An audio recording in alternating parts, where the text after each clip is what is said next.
Hey everyone, welcome back to our series on the books of the Bible. And today we're going to be looking at the book of 1 Kings. If you remember back to last week when we were looking at the book of 2 Samuel, we said that 2 Samuel could basically be referred to as the book of David. It was the story of David, his life. We were introduced to him in 1 Samuel. But basically 2 Samuel was the story of David as the king of Israel. We saw him from the time that he was brought up to be the king after Saul died, up until the point where he committed his sin with Bathsheba, all the way to the point where he was basically about to die. God had promised him that he was going to have a son that was going to reign on the throne of Israel. And as we move into 1 Kings, that's kind of where it left off. In the book of 1 Kings, we see that it is the story of Solomon, or at least the beginning portion of this book is. And Solomon, of course, is that son of David with Bathsheba. So Solomon is going to be the one who is going to be the king over Israel after David. So in chapters 1 and 2 of 1 Kings, we see David basically proclaiming and saying that Solomon is going to be the one who is going to sit on the throne after someone else named Adonijah tried to claim the throne. And then we see in chapters 1 and 2 that Solomon takes the throne after the death of David. After David dies, Solomon takes over the leadership of Israel, and he puts to death a number of his enemies and the people that were trying to take the throne away from the people that God had said were going to receive the throne. But as we go throughout the rest of this, through chapter 11, chapters 3 through 11 are basically talking about Solomon and his reign in Israel. As we start to move through this, we see probably the most important thing that Solomon does is there in chapter 3. Because in chapter 3, the Lord comes to Solomon and he says, "What can I give you?" He basically gives Solomon an open invitation to ask anything of God. And Solomon could have chosen anything that he would have wanted to. He could have asked for wealth. He could have asked for fame. He could have asked for obedience of his people. He could have asked for any number of things. But what we see Solomon asking for is wisdom. And the Lord is pleased with this answer. And as we look throughout the rest of Solomon's reign, we see him as a very wise man. As we continue to move throughout this book, it is basically telling the story of the wisest man ever to live as he reigns over Israel. As we get down to chapter 5, we see that it is a time when Solomon prepares to build the temple of God. And if you remember back to 2 Samuel, where we were looking at before, remember one of the things that David wanted to do was to build the temple of God, but God told him that he could not do so.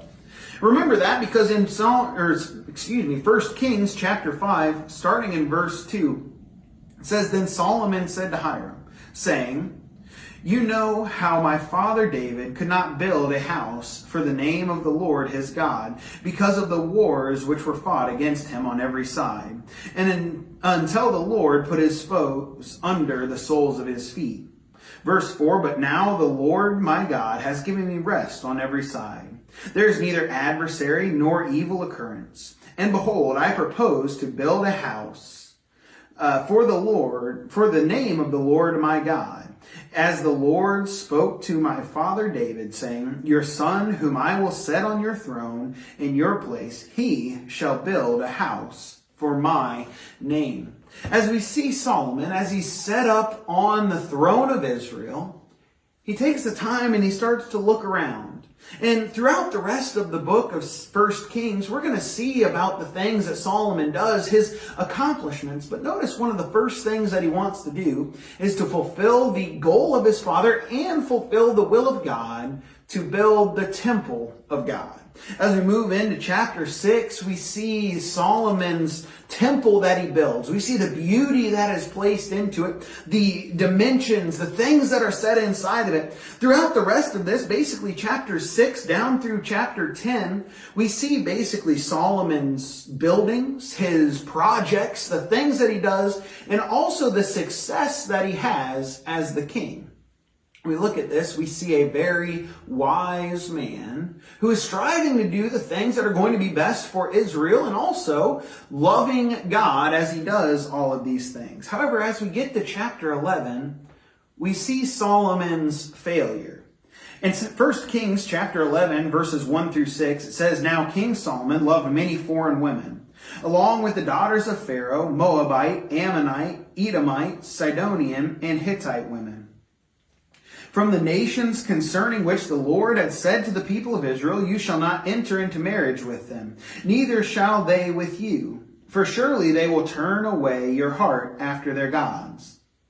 Solomon clung to these in love. He had 700 wives who were princesses and 300 concubines, and his wives turned away his heart. For when Solomon was old, his wives turned away his heart after other gods, and his heart was not wholly true to the Lord his God, as was the heart of David his father.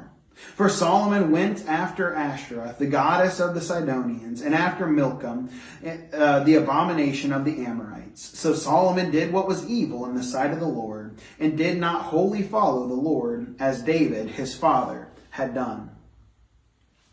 As we see this, we see Solomon's shortcoming. Throughout all of this, we've seen a man who was so wise, but he allowed his own desires and he allowed these other people to draw him away from God.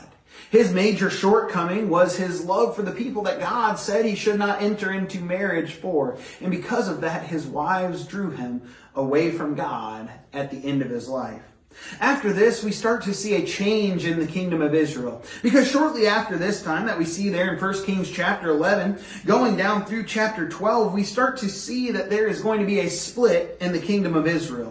Following this, Solomon's son, Rehoboam, is going to be placed as king after Solomon dies. And after Solomon's death, Rehoboam takes counsel from a number of different people. First, he goes before the elders and before a man named Jeroboam, and they tell him they tell him, Rehoboam, loosen the weight that your father placed on us. Solomon had put a weight upon the Israelites. He had worked them hard because there were lots of things that Solomon accomplished. But they said, Solomon, if you will loosen that upon us, if you will lighten our load, we will follow you, we will be obedient to you, we will serve you, and we will love you as long as you will reign. But then Rehoboam goes and he talks to some younger men. And they tell him, make it more difficult on him. Tell him that the things that Solomon put upon them was nothing compared to what Rehoboam will do. And these are the people that Rehoboam listened to. Rehoboam goes back to the Israelites and he tells them, you think that it was bad under my father Solomon. It is going to be worse under me. You are going to be worked. You are going to be put to the test, basically. And because of this, the people no longer wanted to follow Rehoboam.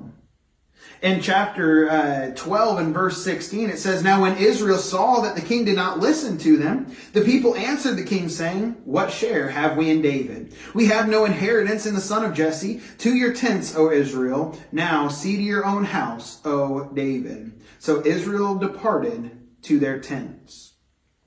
After we see this, we see that Israel decides to split. There's a small group, the tribe of Judah, that remains with Rehoboam. This is the place that includes Jerusalem. They remain with Rehoboam and they are going to continue following him. But the rest of the tribes of Israel follow after Jeroboam. They go, and at this time, we see a split in the kingdom of Israel. This is now when we see the divided kingdom, and the rest of the time that we are going to talk about Israel, we are going to see it as a divided. There's going to be some kings who rule over what is referred to as Israel, or the northern kingdom, that is at this time being ruled by Jeroboam. And then there are going to be many kings that rule over the southern kingdom, which is Judah, or referred to as Judah, which of course at this time we see being ruled by Rehoboam. As we look at this is the start of the failure and the fall of Israel.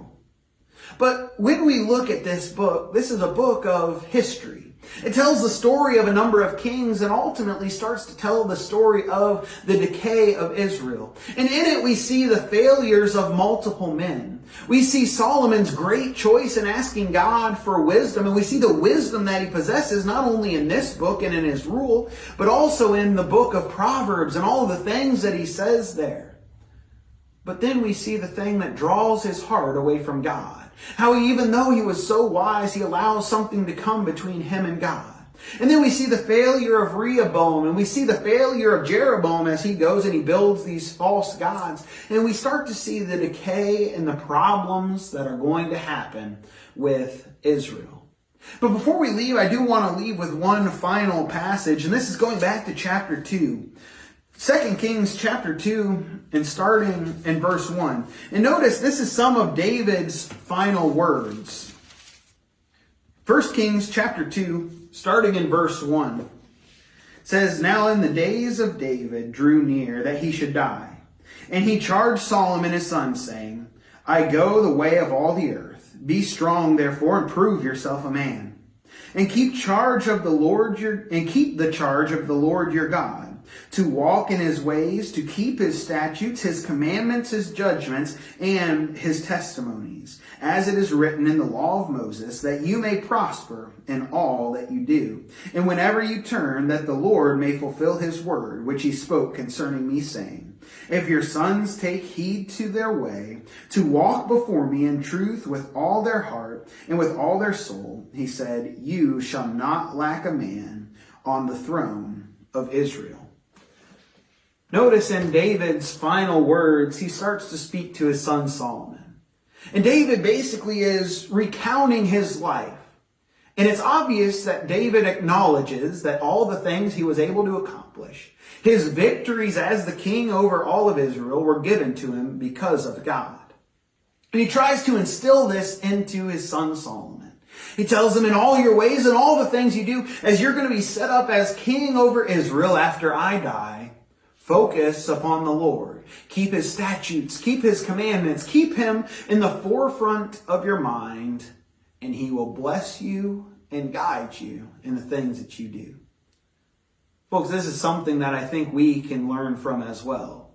This life is something that is difficult to navigate, but God has given us the answers. He's told us the things that we must do. If we focus upon him, we will be a blessed people. This is the book of 1 Kings, the story of the end of David, the story of Solomon as he was the king over Israel, but then ultimately the start of the fall of Israel as the divided kingdom because of the failures of multiple men. I hope this is something that has given you a desire to study more in this, because there's so much more that we didn't get to touch on, so many more details and the places where these people fell short, and a number of kings that were over the northern and one other that was over the southern kingdom that we see in the end of this book. So hopefully this is giving you a desire to study into the book of 1 Kings, but hopefully we'll be able to watch next week as we look at 2 Kings. Thank you all very much for watching.